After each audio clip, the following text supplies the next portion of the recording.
Vas zanima, kateri enotonski dostavnik je bil najbolje prodajan leta 2015 in 2016? Pod enotonski mislim, da je njegova nosilnost okrog 1 tone. In s 86.400 prodanimi primerki bo očitno tudi najbolje prodajan leta 2017. Tale, Ford Transit Custom. Kljub še vedno odlični prodaji pa je na cestah že nov. Povsem spremenjen, predvsem pa je njegov nos sedaj bistveno bolj simpatičen in eleganten, čeprav to najbrž zadnja stvar, ki je pri dostavniku pomembna.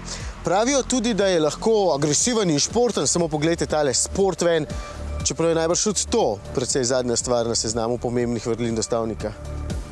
Zdaj pa grem raj noter.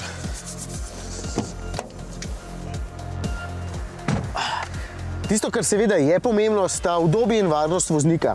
Tole okolje je kompletno novo in dejansko nekakšna povečana verzija tistega iz nove Fieste. Vse skupaj je moderno, 8-palčni zaslon je pregleden, poganja ga sistem Sync 3, zato je tudi hiter. Če ga ne boste izbrali, pa vas na tem mestu čaka My Ford Dock. Prostor za polnjenje in nameščanje telefona, navigacije, tablice ali česarkoli drugega, ampak vseeno priporočam, da izberete kar tole. Sej odlagališče tako ali tako dovolj, za 25 litrov jih je tole notri.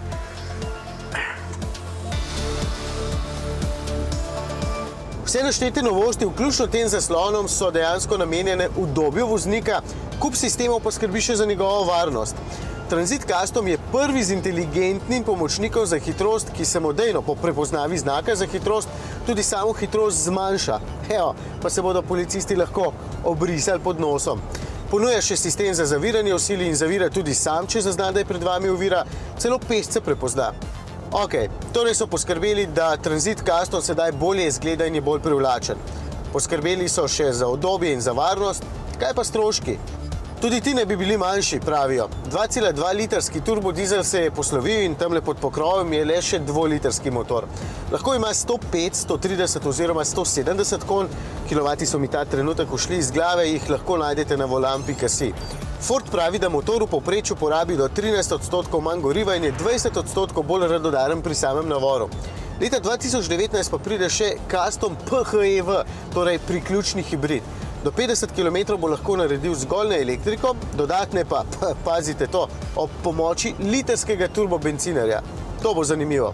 Še vedno je na voljo z 2 višinama, 2 medosnima razdaljama, kot furgon, kombi, furgon z dvojno kabino. Pri nas bo predvidoma aprila, tako da imate zdaj celo zimo čas, da se odločite, za kateri novi posel ga boste uporabili.